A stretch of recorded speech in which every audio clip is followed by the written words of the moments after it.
नमस्कार। मेरे चैनल Shivanga the way of grace में आप सभी का स्वागत है। यूट्यूब पे एक वीडियो देखी थी और उस वीडियो में टॉपिक ये लिया गया था कि जिस समय सदगुरु किसी सत्संग के दौरान मेडिटेशन करवाते हैं तो उस समय लोग चिल्लाते क्यों हैं। तो वो वीडियो देखा था मैंने यूट्यूब पर, कोई एक वीडियो देखा था। तो वहां पर वो बात बहुत अच्छे से समझाई नहीं गई थी, खाली हवा में बात समझा दी गई और ऐसी कुछ कुछ बोलकर भ्रमित कर दिया गया लोगों को। हालांकि मैं किसी की बुराई नहीं कर रहा, बट मैं कोशिश करूंगा कि इस वीडियो में मैं आपको टेक्निकली वो चीजें समझा सकूं। और बहुत सारे लोगों के मन में सवाल ये रहता होगा कि हमारे साथ ऐसा होता क्यों है, लोग चिल्लाते क्यों है।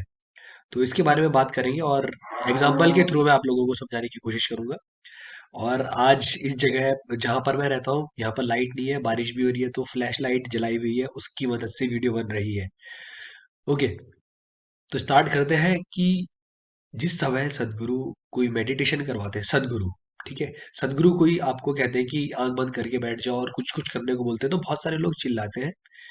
तो ऐसा हो क्यों रहा है, मैं आपको मैंने खुद सदगुरु की प्रेजेंस में एक बार ये चीज फील करी है। इंदिरा गांधी स्टेडियम न्यू दिल्ली में सदगुरु शायद 2019 में आए थे एक बार, तो हम लोगों ने वो सत्संग अटेंड किया था। उस समय हालांकि मुझे सदगुरु के बारे में इतना नहीं मालूम था कि वो क्या कैपेबिलिटी रखते हैं, क्या रखते हैं, पर हम लोग में दिल में इच्छा थी कि हाँ, एक बार देखना है सदगुरु को। तो हम पहुंच गए। वो वीडियोस भी मेरे पास अवेलेबल है उस दिन की।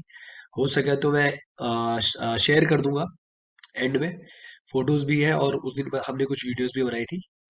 तो हम जैसे ही वहां पर गए, हम थोड़ा लेट पहुंचे थे, तो हमें टॉप फ्लोर में बैठना पड़ा। नीचे बैठने की हमें टाइम नहीं मिला, क्योंकि लोग बहुत सारे लोग ऑलरेडी हमसे पहले आ चुके थे। और कम से कम 4 से 5 हजार लोग उस दिन इंदिरा गांधी स्टेडियम में थे।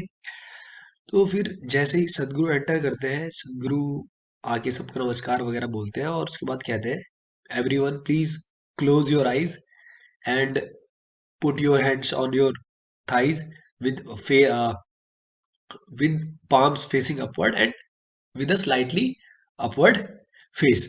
तो जब आप हल्का सा ऊपर करते हो, जो भी मेडिटेशन करवाते हैं उसमें जनरली कहते हैं कि आप हल्की सी गर्दन ऐसे करके ऊपर करके बैठेंगे, ताकि आपका जो फोकस है वो आईब्रोज के बीच में अपने आप हो जाए। फोकस माइल्ड फोकस होना चाहिए, जबरदस्ती फोकस नहीं करना है, कंसंट्रेट नहीं करना है।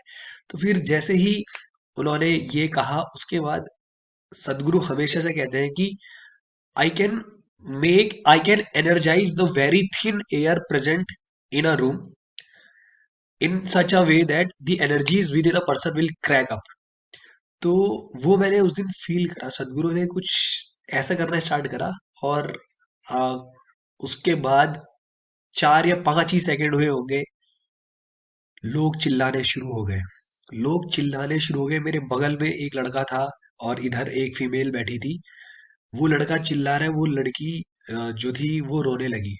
और कुछ समय बाद, शायद 30-40 सेकंड के बाद, मैं भी चिल्लाने लगा। हाँ हाँ करके चिल्ला रहे हैं।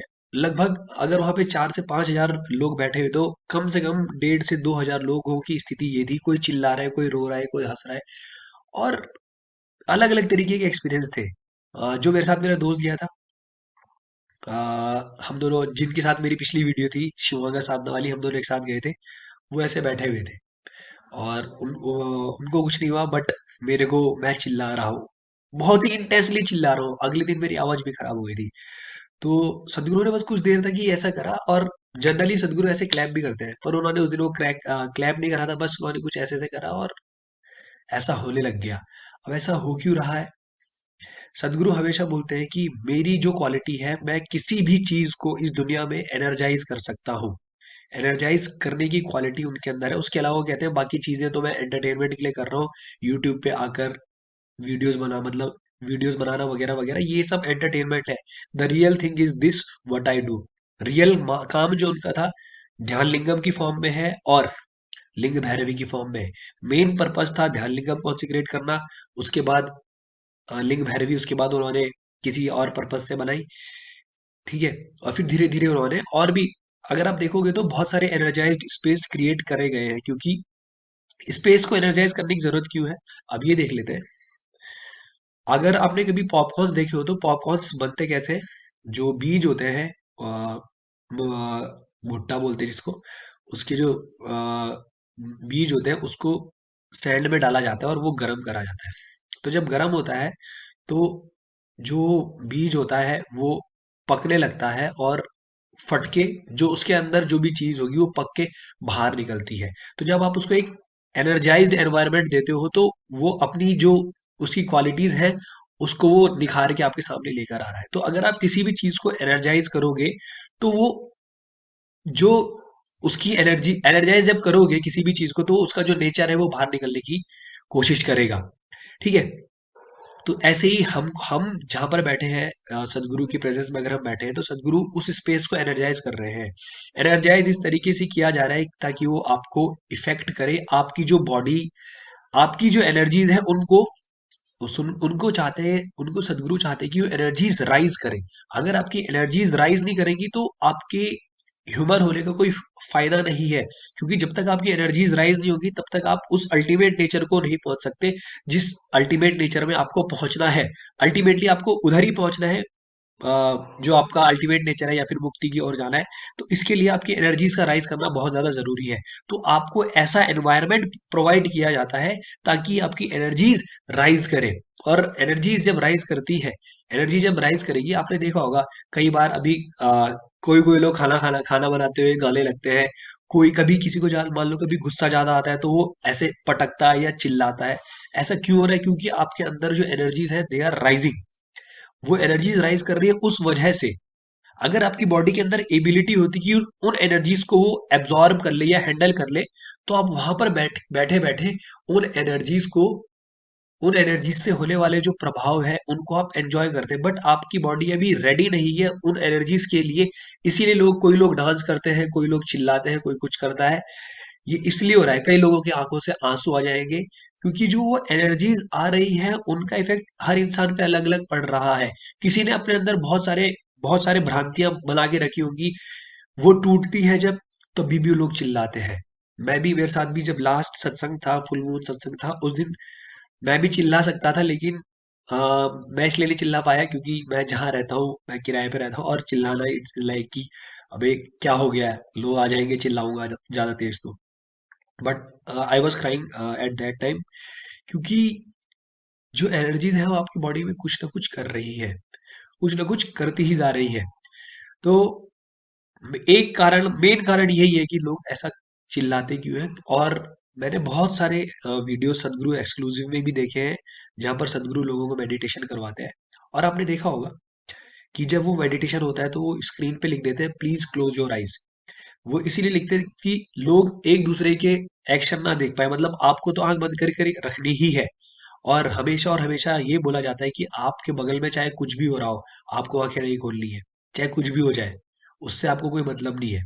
और ये मेरे साथ खैर, अब तो मैं शाम भी करता हूँ, ऐसा नहीं है कि केवल सदगुरु की प्रेजेंस में ही होता है ये। मैं पहली बार जब मैंने ध्यान लगाना मतलब शुरू करा था, तो उस समय मैं जब आंख बंद करके बैठता था, I used to watch my breath. तो उस समय मेरे को ऐसे ऐसी वाली फीलिंग आती थी, मतलब ऐसे वाली, या फिर मैं इस तरीके से रोटेट करता था। तो ऐसा होता है क्यों है? क्योंकि आपकी जो अंदर एनर्जीज है वो राइज कर रही है।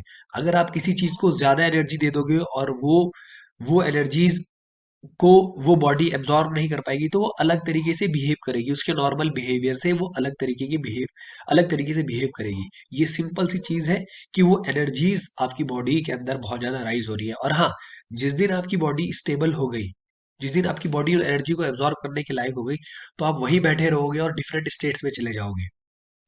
कहते हैं कि पहली बारी जब विवेकानंद रामकृष्ण परमहंस के पास गए तो विवेकानंद ने रामकृष्ण परमहंस से पूछा कि तुम गॉड, सॉरी, कि आप मेरे को बता सकते हो कि भगवान क्या है? तो रामकृष्ण परमहंस कहते हैं मैं तुम्हें ये नहीं बता सकता कि भगवान क्या है, बट मैं आपको एक्सपीरियंस करवा सकता हूँ। तो मतलब इट्स लाइक कि विवेकानंद चार पांच बार वो क्वेश्चन पूछते हैं, श्री रामकृष्ण परमहंस मना करते हैं बार बार, बट आखिरी में जब विवेकानंद हट करते हैं तो वो अपना जो पाँव है उनके शायद यहाँ छाती में रखते हैं। अब ये स्टोरी जो है एग्जैक्ट की बात नहीं कर रहा हूँ, बट आप एग्जैक्टनेस पे मत जाना स्टोरी की। आप ये देखो कि बताना क्या चाह रहा हूँ यहाँ से। जब वो उनकी छाती में पाँव रखते हैं तो वो एक अलग ही स्टेट में चले जाते हैं। उस समय वो कर क्या रहे हैं कि वो अपनी एनर्जीज को विवेकानंद के अंदर ट्रांसमिट कर रहे हैं, ताकि विवेकानंद उस स्टेट को देख सके। अगर आपको दुनिया में कोई भी चीज करनी है तो उसके लिए एनर्जी जरूर चाहिए। Without the energy we can not do anything. Energy is the ability to cause changes. तो अगर आपको अपने अंदर कुछ चेंजेस लेकर आने हैं, तो आपके पास एनर्जी होनी चाहिए, otherwise you can not do. अगर आप सोच भी रहे हो तो सोचने के लिए भी, एक थॉट के लिए भी एनर्जी चाहिए। तो कुछ भी चीज अगर करनी है, without energy we can not do it. So whatever Sadhguru is doing, there is a transmission of energy. वो हमेशा कहते हैं कि जब भी मैं आपको कोई साधना दे रहा हूं, तो उसमें मैं आपको अपनी एनर्जीज आपको दे रहा हूं। तो इसीलिए जो साधना आपको दी जा रही है, उस साधना को बहुत बहुत ही ज्यादा डिवोशन के साथ करें, क्योंकि मैंने अपनी एनर्जीज आपको दे दी है। तो वो अपनी एनर्जी हमें दे रहे हैं, ये एक एनर्जी का ही ट्रांसमिशन है, जिस एनर्जी के ट्रांसमिशन की वजह से आप अलग अलग स्टेट्स में पहुंच रहे हो। ऐसे बहुत सारे एग्जांपल आपके सामने रखे जा सकते हैं। एक बार मैं एक वीडियो देख रहा था, उसमें दो लोगों, अच्छा, सभी ने रामायण देखी होगी, उत्तर रामायण, जिसमें लव कुश की कहानी है। लव कुश को जब उनके गुरुजी अ, बिठा के, एक एक ऐसा सीन भी आता है कि लव कुश को बिठाया गया है और उनके गुरु के द्वारा डायरेक्टली यहाँ से ट्रांसमिशन हो रहा है, विदाउट टचिंग। ट्रांसमिशन एनर्जीज का ऐसे हो रहा है, विदाउट टचिंग। यहाँ से कुछ निकल रहा होगा उनके, और वो एनर्जीज जा रही है। आपने देखा होगा कि कई बार इंडियन सीरियल्स में, धार्मिक सीरियल्स में आपने देखा होगा कि अगर कोई भी राक्षस या कोई भी देवी देवता या कोई भी मनुष्य आ, आ, कुछ भी साधना करता था, उसके बाद भगवान प्रकट होते हैं और भगवान ऐसे करके उनको तथास्तु बोलते हैं, और भगवान के हाथ से कुछ निकल के उनकी तरफ जाता है। ये क्या है? एक एनर्जी का ट्रांसमिशन है। ये एनर्जी का ट्रांसमिशन है। तो अगर आपकी बॉडी उस लायक होगी, तो आपके पास वो पर्टिकुलर एनर्जी कैरी करने की कैपेसिटी होगी। और अगर नहीं होगी तो फिर लोग चिल्लाएंगे भी, चिल्लाएंगे ही। और अगर जिनकी स्थिति, जिनकी बॉडी बहुत अच्छी स्टेट पर है, तो वो उन एनर्जीज को एब्जॉर्ब करके एक अलग ही स्टेट पर जा सकते हैं, एक अलग ही स्टेट पे जाया जा सकता है। इसीलिए हमेशा और हमेशा, हमेशा और हमेशा सदगुरु ये कहते हैं कि आप अपनी बॉडी को तैयार करें। और आपकी बॉडी कैसे तैयार होगी? क्रिया करके। क्रिया अलग अलग तरीके की हो सकते हैं। सबसे पहली जो चीज ईशा योगा में करवाई जाती है, वो है शांभवी महामुद्रा। सदगुरु कहते हैं कि शांभवी महामुद्रा में ही इतनी क्षमता है कि आपको ये लिबरेशन तक लेकर जा सकती है। फिर भी अगर आप जल्दी जाना चाहते हैं, जल्दी जाना चाहते हैं, तो आपको कुछ और प्रोसेसेस भी करने करने पड़ते हैं।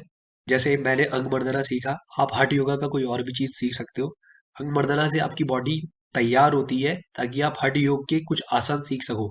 और जब आपकी बॉडी अच्छे स्तर पर आ जाएगी ना, तब तब आप किसी एनर्जाइज्ड स्पेस में जाओगे, तो आप वहां की एनर्जीज को यूटिलाइज करके आगे की तरफ को बढ़ सकते हैं, हायर लेवल ऑफ कॉन्शियसनेस की तरफ को जा सकते हैं।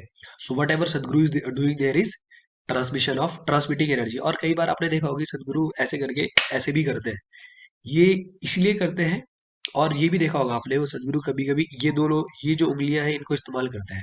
सदगुरु ने बताया है कि पहले तो सदगुरु ने बोला है कि मैं, हमारे जो हाथ है, ये हाथ नहीं है, ये टूल्स हैं। इन हाथों को यूज करके मैं यहाँ बैठे बैठे दुनिया के किसी भी कोने में अगर कोई चीज करना चाहता हूँ, तो वो पॉसिबल है।